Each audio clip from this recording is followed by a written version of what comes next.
Today I'm going to start building a table saw that I've been wanting to build for about the last 6 months.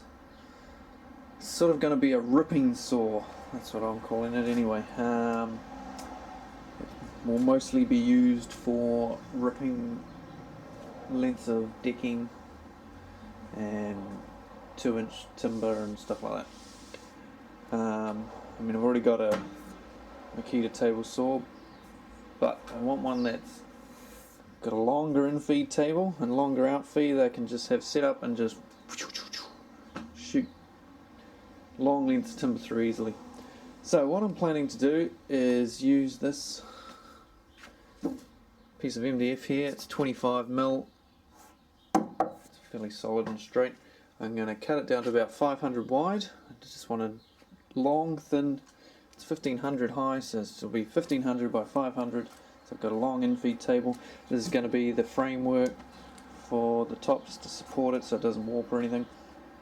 I'm going to make some legs out of an old packing crate, some 4x2 off an old packing crate. A bit of steel there is hopefully going to be my riving knife. I've got a bit of stainless here. It's going to be part of the fence system, some caster wheels, and some other bits and pieces, electric switch, and of course the most important bit is the saw. It's a Hitachi 235mm saw which has a broken plate there, so I got it in an auction of old hire stuff. I think it probably cost me about $15, 15 New Zealand dollars. It's about $10 American. So let's put it all together.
So I'll have to go out and buy some more bolts before I can carry on, but I'll do that tomorrow. So that's the end of what I'm doing on this today. Now I've put 4 swivel casters on.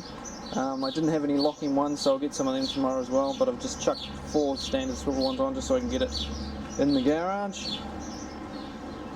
And so I'll replace the ones at this end with locking ones, just like I've got on my Makita table saw. So next I've got to make the fence. I'm going to put a Ryobi knife in here, most probably. And then there will be a router in here as well eventually. And I will also eventually cover in the bottom. I've got this sticking out the side here, so I can still adjust the height. Hopefully, it'll depend on how wobbly this thing is. I might make it static. And I can still get the air here, and I can block under the rest of it for collecting dust, but still have the air getting sucked in there for the saw. So, see you tomorrow. So I've gone and got what I need. Got my screws and bolts and other things besides it for other jobs. Got some locking casters, which were a lot more expensive than I wanted them to be, but they're very good. The casters that are on there cost $2 each. I'm going to replace 2 of them with these ones, which were $18 each. Yeah, such is life. And I couldn't get screws with the Phillips head. I've got hex ones, but once again, oh well. I wasn't going to wait for them to get the other ones back in again. It's because I've got to get on with this thing. So I'll change these bolts over now to what they should be. Now the blade wasn't completely square, but I've got it square now. I had to whack a screw in here. I don't need this because I'm not going to be angling the blade. I'm not going to be cutting on 45s or anything. This is just for straight ripping long lengths of board. I'll leave the height adjustment though. It's got this knob on the outside, it's nice and easily accessible. I can go like that.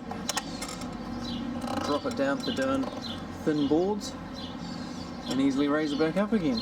So I think now it's time to do a fence.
Now I've come across a couple of problems. The way I was going to attach this piece of rosewood, I'm using rosewood just because I've got it. It's the right size for what I want already, and it's nice and smooth, so that's what I was going to use. And I was just going to glue it on with the Gorilla Grip. But I did a test a couple of days ago while I was making my barbecue, and I glued a piece of Vitex to this, and I just went and pulled them apart. And the glue stuck to the timber, but it just peeled straight off the steel. So, plan B. Unfortunately, I'm going to have to drill some holes through the front, which I didn't want to do, and screw this piece of rosewood to my piece of steel. Or I could go out and buy some silicone adhesive and try and glue it on with that. The other problem, I'm going to have to go out probably anyway. I can't find the drill bit I need to drill the tap. I need a 6.7mm drill. And 6.7mm drill bits aren't all that common. And so I don't have any spare ones. I've got one and I can't find it. I used it a couple of weeks ago on my barbecue, but I can't find it. And so I'm probably going to have to go out and buy another one. So it's getting a bit late in the day now, so there'll be another day down. So I had a bit of a clean up last night and I found my drill bit. I marked it so that I wouldn't lose it overnight somehow. Now I have decided I'm just going to screw this onto the front, because that way I know it won't come off and I don't have to go out and buy anything else, so save a bit of money and a bit of time. So let's get stuck into that.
So that's the basic saw. Now, I just talked to you about a few things before I fire her up for the first time. The fence, you might find it a little strange that I've put a fixing at each end, 2 fixings. It's 1500 long, and so I didn't want to try and put something here and just support it at this end, because I figured I'd get a bit of play in it, and I don't want it to move. It's not the sort of saw I'm going to be changing dozens of times every day. First job I've got to do on it, I've got to rip about 60 linear meters of decking, so it'll just be set up at the beginning of the day and then away you go. So I just wanted something that was rock solid, and I trust that this is rock solid. Another thing about the fence, which is very important, you've of course got to make sure that it's parallel fence to the blade. I'm going to put some markings on here now just to make sure I am parallel. Eventually I will put a steel ruler, 2 steel rulers in, and that way I can set the guide, the rail to the fence to the rulers. But I forgot to buy them when I went to buy all my bolts and stuff yesterday, so that'll have to be the next video. One more thing, under here you'll see I left the blade guard on, mainly because there's so much of it's in the sort of the housing of this saw, and so I didn't want to try and take that off. But I am aware, or I think this will probably fill up with sawdust, so I'll try it out without it, but I'm probably gonna get my Makita metal cutting saw and just hack or an angle grinder and just hack the end of this off so that the dust can fall straight out. And then on a future video I will build a enclosure to catch all the dust and hook it up to a dust extraction system, as well as putting in a router somewhere here, so I can use the same table in the fence and the long table for routing the edge of things. And I'm also probably going to put in a riving knife. Got a piece of metal for it, but that'll also be on the next video. So thanks for watching. If you like it, please subscribe. Check out the following videos coming up on this saw and my other videos. I've got a homemade barbecue coming up the next week or two. And thanks for watching. Subscribe, like, comment, ask questions. But before you go, I suppose you want to see this thing running. So first of all, to make it run, we have to make sure that the switch is permanently on.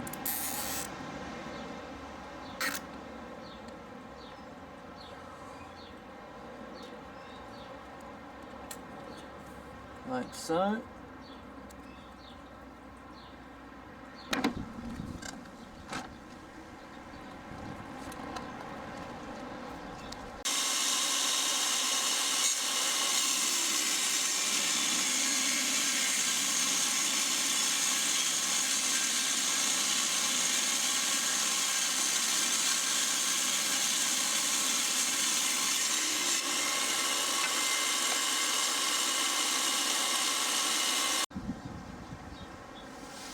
So that all worked fine. It is just the shitty blade that came with this saw though, so I have another blade that was meant to have arrived by now in the mail, but it hasn't arrived. But in the next video I will have a different blade on it. So thanks for watching, subscribe, etc. At the moment this is just plugged in, but I will have the switch that I showed you at the beginning of the thing attached to the front here for the next video. Subscribe, like, thanks, later.